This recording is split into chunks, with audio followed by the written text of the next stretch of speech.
Order! Order! You are an incorrigible delinquent at times. Behave yourself, man!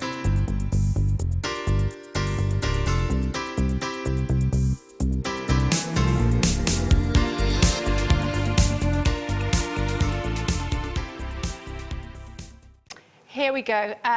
Jacqueline Smith to start with. Jacqueline, you have a question for us and you're retired. I am, thank you. Thank you, Kay. Good evening, Mr Cameron.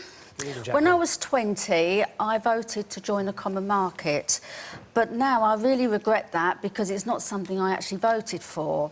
So if the UK wasn't in the EU, would you apply to join now and why? I would, Jacqueline, I totally understand where you come from, that thinking it's changed a lot from a common market. It has changed, and that's one of the reasons I think it's right to hold this referendum. But to answer you very directly, if I was offered the terms that Britain has, I would accept them, because our membership is very different from anybody else's. We have a special status in this organisation. I would argue we have the best of both worlds. We're in that single market I've been talking about, 500 million people, vital for our business and jobs, but we're not in the euro. We've kept our own currency, and we can keep it for as long as we like. We're not in the Schengen no-border zone. We've maintained our border controls. We can stop people at our borders and question them. And yet we have the right to live and to work and travel all the way around Europe without visas or work permits or anything else. Also, in my renegotiation, I got us out of that clause that none of us have ever really liked, saying we want to have an ever closer union. So I've enhanced our special status with real protections for Britain in the bits we want to be in, principally the single market, but out of the bits we don't like the Eurozone and the no-border zone. So on that basis, yes, if I was offered the terms of another country, well, that'd be a different matter. But Britain's terms are right for Britain, and I think we should stay in. So just to clarify, Prime Minister, you would want to join if we weren't members already? I would join on British terms, our special status in the single market. I keep going on about the single market, but it is so important. We are a trading nation. We need our goods and services to be able to be sold in that market of 500 million people. And if we leave, if we walk away, we will get less good terms. That means we would have fewer jobs. Okay, we'd have a smaller economy. Just to that clarify, would affect Prime Minister, everyone watching this programme. Okay, just to clarify, Prime Minister, if we too. were to join, we would have to join the euro. You'd be happy to do that? No, of course not. I'd never want us to join the euro. To join the euro. No, I answer the question very directly. If we were offered British terms, what we have now, with my renegotiation, the special status we have now, I would join. I would never have Britain join the euro. I've never believed in us joining the euro. We're the 5th biggest economy in the world. We should keep our own currency, the pound. And again, in my renegotiation, I managed to secure for us the fact that we can keep our currency as long as we like. We can never be asked to bail out Eurozone countries. And crucially, they cannot discriminate against the pound, against our currency. And I'll tell you just very briefly why this matters so much. 7% of our economy is financial services. 2/3 of those jobs outside London. It's really important for us that we can do euro business, dollar business, every sort of business in all our financial institutions.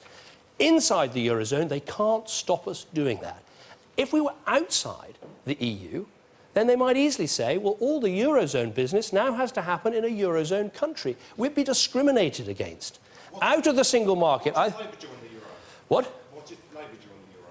Well, that would be, I think it would be a terrible mistake, and I don't think there's any prospect of... OK. Well, okay. I think we can't... You would be able to stop it, sir, and I'll tell you why. No, you would. Hold on. Under what I passed when I first became Prime Minister back in 2010, we have a referendum lock. Any powers passed from Britain to Brussels have to be put to a referendum of the British people. So Labour could not join, or no other government could join the euro without asking the British people in a referendum. And this goes to a very important point, because you'll hear people say, what are the risks of staying? I don't think they are big risks of staying, because you can't transfer further powers from Britain to Brussels without asking the British people first in a referendum because of a law that we passed. So I say, stay in for the trade, for the jobs, for the livelihoods of the British people, everyone watching at home tonight, but stay in with Britain's special status. OK, let's... Too poor to trade. No, the ladies here saying that amongst the countries in the EU... But this is... Look, I accept some of the countries... You're absolutely right. Hang on. OK, what we're going to do, guys, is we're probably going to come back to some of that a little bit later on. Yes, you can, Can I of just answer course. that one question? Because, look, you're absolutely right. Some countries in Europe are having a difficult time, and some of that is because of the euro, and I don't support the euro. I'd never have Britain join the euro. But let's be frank about this thing that we're a member of, the single market. It is the biggest single market in the world. It is bigger than the Chinese economy. It's bigger than the American economy. It enables us to drive trade deals that are good for British business. And in the end, that's what we should be thinking about. How do we get jobs? How do we get growth? How do we make sure our young people have real opportunities in our country? And leaving the single market would be an act of economic self-harm for Britain, and we absolutely shouldn't do it. OK, we are going to have to move on. Can I just say, if you do want to ask a question, please put your hands up, because we won't be able to hear you otherwise. Let's bring in Soraya Azui, just at the back there. And Soraya is just finished English Lit degree at Southampton and applied to do a Master's. Good for you, Soraya. Hi, Soraya. Hey there. I come from a family of Islamic Moroccan migrants, and because of that, we have the advantage of seeing news coverage in terms of politics and economy from both the Western media and the Middle Eastern media. And I do want to point out that I've strongly been wanting to vote into the EU. But to be honest, the entire campaign has been a complete shamble for it. I've seen nothing but scaremongering. I've seen no valid facts at all. I've seen no pros and cons. Everything that I've seen has just made voting into the EU look worse. And what I also find interesting is that we haven't even addressed the fact that Turkey are becoming become an ever close union with the EU when they are under such heavy accusation by the entire Middle East So what's your for question, funding Soraya? ISIS. Well, I think there are two- How can you reassure us of staying in the EU and saying that there are no risks when there are clear risks? Especially when it comes to ISIS, especially when you have turned away so many refugees at the fear of having them be extremists. And you're willing to work with the Turkish government that had a brawl in their parliament Soraya, just we've 2 got it. weeks ago. Soraya, we've got it. Soraya, let me take two issues you raised there. Quite right, too. One is the positive case for staying. I think there is a very positive case. I think we'll be better off as a country with more jobs. I think we'll keep our country moving forward. I think we'll be stronger as a country. We'll get things done in the world, whether it's tackling climate change or, indeed, standing up to Islamist terrorism, which we face around the world. And I think also we'll be safer if we work together, strength in numbers, exchanging information about the threats we face. OK, now I'm going to answer your question about Turkey. No. Let me finish now, because I've seen you interrupt many people beforehand. Let me finish now. That is not answering the question. I was going to do Turkey, if you want me to do Turkey. I'm an English literature student. I know waffling when I see it, OK? I'm sorry.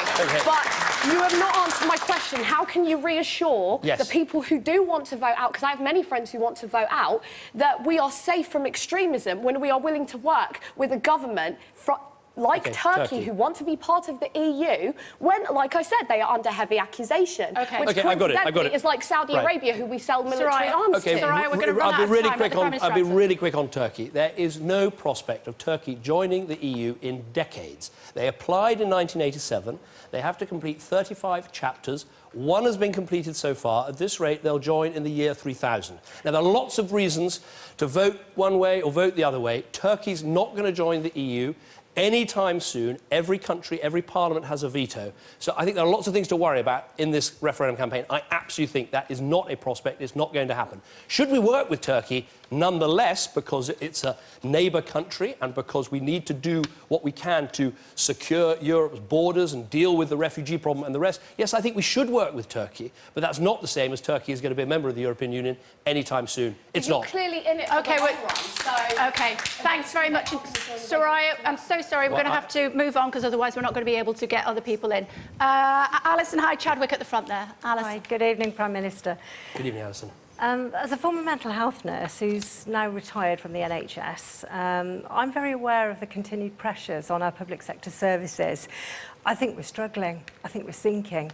How do we deal with the increased demands on our public services, given the never-ending, it feels like, seemingly never-ending stream of people arriving from Europe?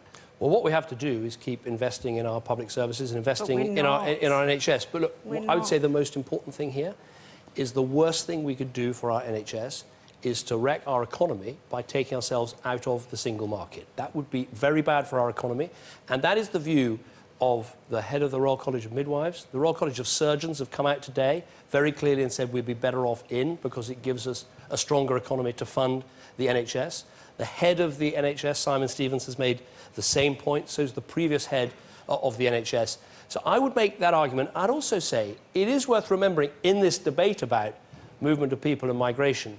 There are 50,000 European nationals, French and Germans and others, working in our NHS as doctors and nurses and care assistants and others, and they do a very important job. So I think if we care about our NHS, and I do, we need a strong economy, and that means staying in. You need to fund it. You need to fund Of course, it look, properly, stop the cuts. It's struggling. The NHS is in crisis. You've made a right mess of it. It's time that you and your government went. Right, well... Prime Minister... Obviously, you know, we can have an argument about whether we're putting enough money into the NHS or whether we're not. But I think where we might be able to agree is that we're never going to have more money to put into the NHS if we shrink our economy by leaving Europe and leaving the single market. That's the view that not just I take, but I think Jeremy Corbyn would say the same thing. We have an alliance, as it were, on this issue of Europe. It's quite an interesting, broad coalition of people who think we should stay. It includes the Conservative government, the Green Party, the Liberal Democrats, the Trade Union Council. Okay. I don't think you'd call the Green Party the establishment, to be fair. I'm not sure you call Jeremy Corbyn the establishment, to be altogether fair to him. But look, everyone has to make up their own mind. All I'm saying is a lot of different people with different interests have come together to say whatever our differences on other subjects, this is a massive issue for our country, for our children, for our grandchildren, and so we should think very carefully before leaving something that's so important for our economy and our security. Let's bring in Sam Trusk, should we? Sam is an aircraft engineer from South Wales. Sam, you've got a question for the Prime Minister. Good evening, Prime Minister. Hi, Sam. As Kay said, I'm an aircraft engineer from South Wales. These past few months have been very worrying for the area due to the uncertain future of the largest Tata Steel facility in the whole of the UK. How do you believe UK industries would be better protected if we remained within the European Union? Well, if you say specifically on our steel industry, I'd say we're better off if we stay, because one of the things we need to do is make sure that when China dumps cheap steel driven from overcapacity onto the European market, we take action across Europe, across all 28 countries, all 500 million people, to make sure that dumping doesn't take place. And when we've acted recently, we've actually seen imports of particular types of steel fall by 95, 98, even 99%. Now, if we were outside the European Union, we might find that actually we face some of those tariffs and some of those problems ourselves. So I think when it comes to supporting our industries, I think we are actually better working together. We have that power of a bloc of 500 million people. But I'd also say, if we take something like the aircraft industry that you're involved in, you know, Airbus this week, you know, proud British manufacturer, we make the wings and the landing gear of these brilliant planes. They couldn't be clearer. They want us to be in the single market for those jobs, for that investment, for that prosperity for our country. And I think, you know, when we look at manufacturing, the head economist backing the Leave campaign has said that it would wipe out manufacturing were we to leave. I don't want that for our country. These are well-paid jobs, and that's why, on this issue, the TUC, Francis O'Grady, and the Conservative Prime Minister are, as one, stay in if we care about manufacturing, because that's the way we're going to support manufacturing jobs and manufacturing exports. OK, let's bring in Denise Simpsons, should we? Denise is self-employed from Essex, and I think she's quite angry, aren't you, Denise? Yes, I am.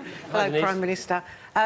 You said that Sadiq Khan wasn't to be trusted a few weeks ago, and then a couple of weeks later you appear on a platform with him. Isn't that an example of your hypocrisy and scaremongering over the course of this campaign?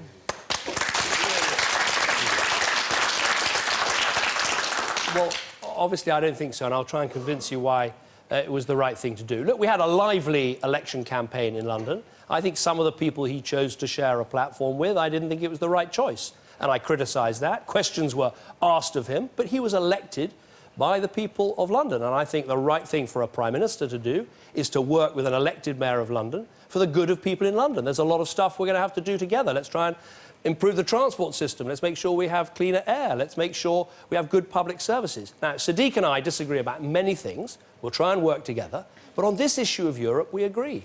We think London will be better off, the country will be better off, if we stay in. And so we buried our differences, put aside the arguments we've been having, and appeared on a platform. I don't think that's double standards or any of the rest of it. I think that's actually saying some of these issues are bigger than the politicians. This is such a big issue for us. And it's about the jobs of people in this room and the jobs of people at home. How are we going to secure a strong economy for the future? What's the best we can do when it comes to opportunities for our children? How do we keep our country safe in a dangerous world? Stop letting people in, then. Sadiq's view and my view is we work together in order to keep Britain in an organisation that can help us to grow and thrive. But to Denise's point, you actually said about the mayor, when he wasn't mayor, the man supports IS. I mean, is that a grubby comment that you regret? I certainly didn't now? say that about the mayor. I criticised some of the people You he said that appeared... about Mr. Khan. I criticised some of the people he appeared on a platform on. But look, in politics, you have to respect the will of the people, as we will in this referendum. The people in London voted for a Labour mayor. And I think the responsible thing for a Conservative Prime Minister is to say, look, we don't always agree, but where we can work together, we should. And on this issue, which does, frankly, it creates some pretty strange bedfellows. I've been out on the stump with Brendan Barber, former head of the TUC. I've been shopping with Harriet Harman. I'm appearing on Monday, I think, with the head of the Green Party. I've been making some new friends, I admit. But look, that's because we have lots of disagreements. But on this issue, which is so much bigger than any one politician or even group of politicians, and it's the choice. It's also, the politicians, we only get one vote. This is your decision. This is your vote. Every vote counts the same. But if I can find people that agree with me that we should stay, I'm happy to appear on a platform with them and talk about it, because I want everyone to have the maximum amount of information and arguments to take with them when they go and make this vital decision for our country. So you've sat down with Jeremy Corbyn? We can't do shouting out. I'm sorry. I haven't sat. I've spoken to him about it. About We haven't appeared on a platform together. I don't know whether that's going to happen, but we do agree about this, and Jeremy Corbyn made a very strong speech today saying he thinks that Britain... Well, he thinks Britain is better off in. And so... And as you know, one gentleman shouted out the establishment. I don't think you can accuse Jeremy Corbyn of lots of things, but I don't think he's part of the establishment. And I think, frankly, when you've got all these different parties and all these different organisations all saying, look, this thing isn't perfect. I was out on Rainham Marshes today with the Royal Society for the Protection of Birds and the World Wildlife Fund saying, well, we think for nature and for the environment it's better off to stay in. So let's have all these arguments out there. And in the end, you'll decide. OK, so we've got a question about another former London mayor. Sure. Can you guess which one? Ken Livingstone? Fiona Kenny would like to pose the question. Fiona. Hi, Fiona. Hi. Given recent exchanges over the last few weeks, do you still think that Boris Johnson would make a good Prime Minister? I think Boris is a very talented politician. He was a great mayor of London, and I've always said he's got a huge amount to give to public service and public life. I don't get to pick the next Prime Minister. That will be a decision made by the party and by the country when the country votes. And so I'm not going to put the black spot on anyone by saying who should or shouldn't do the job, but he's a very talented guy. On this issue, we disagree. I really think we'd be making a big mistake as a country. I think we'd be shrinking our economy. I think it would have an effect on people's jobs and livelihoods that would be bad. I actually think it would diminish our country, because I want us to be Great Britain. I want us to be out there trying to help fix problems that affect us back at home, whether that is migration problems, whether it's climate change, whether it's fighting terrorism, whether it's trying to stop Iran getting a nuclear weapon. We are enhanced in our power and our ability to get things done by being part of this organisation as we are being part of NATO or other organisations. So it's a profound disagreement, but frankly, in this debate, I think we're finding that sometimes within a family, you can find disagreements. Within a community, you can find disagreements. And that's why we're having a referendum. You're going to settle this issue, but I'm not going to hold back in making the arguments that I feel very, very passionately about. And I'm sure neither will Boris. Does that work for you, Fiona?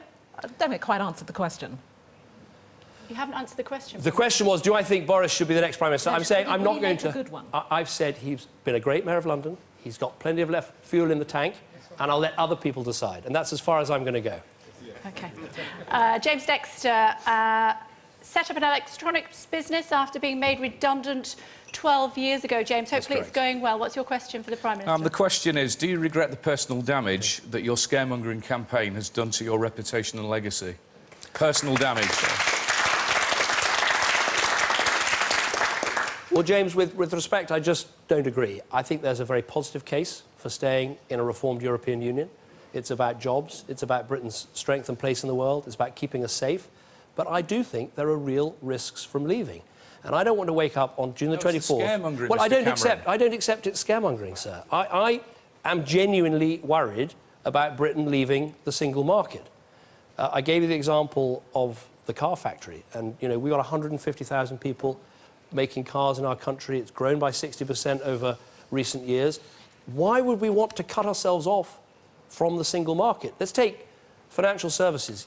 It's a really important part of our economy. Because we're in the single market, if you establish a company in Britain, you can sell to all other 27 countries. If we leave, almost by definition, some of those jobs and some of those companies have to go to another European Union country. That is going to cost us jobs. That is going to mean fewer people taking home a wage, But fewer people being able to... that we're manufacturing, why wouldn't they just buy them? Why would they need to be in a political union in order to buy something they wanted to buy? You have to have a trade deal. But we don't have a trade deal with America. We use eBay, we use Amazon. We don't have a trade deal with... deals. Right, OK, let's take America. You're absolutely right. We don't have a trade deal with America, right? When the French banned our beef because of the beef on the bone issue, we took them to court in Europe, we got the ban lifted and we sell our beef into Europe. Do you know how much beef we sell into America today? Our brilliant farmers, some of the cleanest, best meat produced anywhere in the world. We sell no beef to America. We sell no lamb to America. Trade deals are really important to make sure that our farmers, our manufacturers, our technicians, our scientists have jobs, have livelihoods. Well, why don't we sell beef or lamb to America? Because they won't take it, because they're still maintaining the ban, because of what happened 20 years ago, and their farmers, this is a really crucial point, sir, their farmers are lobbying Congress and saying, don't lift the ban because it's bad for us. And here's my fear, right? This is not scaremongering, it's a genuine point. Here's my fear. We leave the single market. We say we're going to do a trade deal with Europe like Canada has. 7 years it took and still not completed. What are European companies going to do during that time? Sell us goods. Well, they'll sell us goods. Why wouldn't they sell us BMWs and Mercedes-Benz? Let me just make this point. If our car manufacturers are not going to have that privileged access to the single market, while we're negotiating the deal, surely the Renaults and the Citroens and the Peugeots and the BMWs are going to be arguing with their governments, well, don't give the British the access that they used to have when they were in the organisation and paying some of the bills. Don't give them a better deal than we have ourselves. So, to me, this is not about scaring anybody. I am genuinely worried about what would happen if we leave. We are one of their largest markets. If we're one of their largest markets, they're going to be banging on Angela Merkel's door saying, make sure you get a good deal with them because we need to keep selling. No, this is a really important point, and I want to address. I think you've hit a really important point. Lots more questions to get to, OK, Prime Minister. here are the figures, and I think they speak for themselves. 44% of what we sell in terms of goods and services goes to other European Union countries. If you take the rest of the European Union countries, 8% of what they sell comes to us. Now, you don't have to be... Right, well, that's... OK, right, well, so you can see the dynamics there.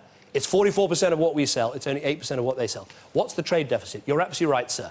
We have a trade deficit when it comes to goods. We buy more of theirs than they buy of ours. When it comes to services, and remember, services are 80% of our economy, we have a massive surplus. So my fear would be if we leave the single market and we don't have that deal and we start a Canada-style process, 7 years of uncertainty, we end up with a situation where, yes, we get some free trade in goods, but we don't get the free trade in services. Canada's not getting the free trade in services, and they've got the best deal that Europe's ever done. Now, this isn't good enough for Britain. I want the best for Britain. OK, we are the fifth largest economy in the world. We are, and we're going to have to bring in lots of other people, if you don't mind, Prime Minister. Absolutely. We do need to move on. I'll come back to the lady here. Sure. Thank you. Victoria Crawford wants to make her point about her children, particularly in the housing market. Victoria, what's your question? Hello, Mr Cameron. Hi, Victoria. My children and myself are planning to leave London because we've been priced out of the housing market. Also, my kids can't find entry-level jobs, partly because migrants with more experience are coming in and taking entry-level jobs. I'm making an emphasis on entry-level. Yeah. What would you say to my children? Their names are Jessica and Ewan, and they're watching.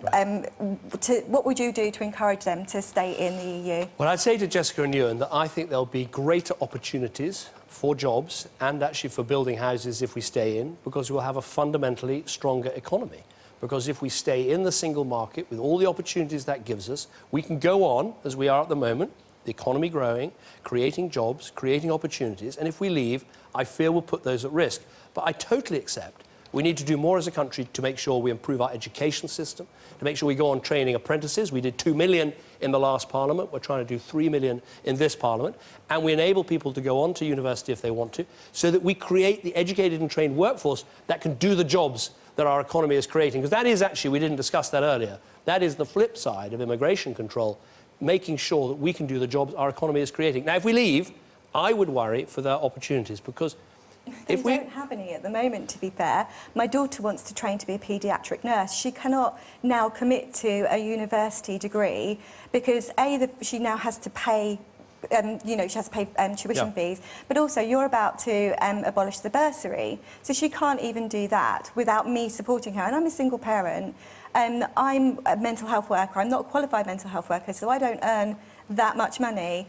Their father lives in Spain, so the onus would be on me to support my daughter through that. But if you take those bursaries and make her pay for her tuition fees, it is completely out of the question for her to be able to attend. What I would say to your daughter is, what we're trying to do here is make sure we train more nurses. Last year, we turned away... You need to make it easy then, David. I know, but except for... I understand that, but here's the problem.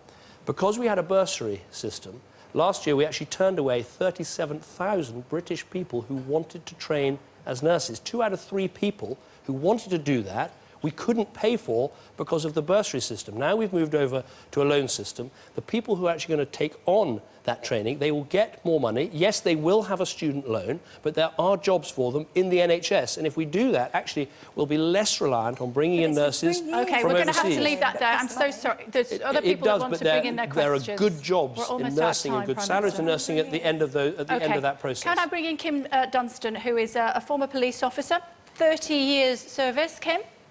Yeah, you've said we will be less safe if we leave the EU. Surely it's in every country's interest to share intelligence and cooperate on crime and terrorism.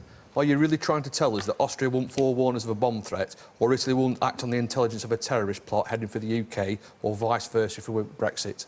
No, I'm not saying that, Kim, but I think you raise a really important point, and I'll be very direct about it. If you'd asked me 10 years ago, does Europe really have a lot to do with security and terrorism? I think I probably would have said no. It's down to our brave police officers, it's down to our security services and the cooperation we do with America and others. After 6 years of being Prime Minister, I honestly tell you, the cooperation we get through the European Union and the intelligence and the information does matter. Now, to answer you very directly, yes, of course, if we left, I'm sure we'd find a way of trying to get back into the structures and the organisation and the information exchange that we're currently in. But it would take us a lot of time, a lot of effort, and right now, we want to focus... Because that's in place now anyway. You just carry on as normal. It's in every country's interest to protect the citizens. What country in their right mind would not want to sort of cooperate with us?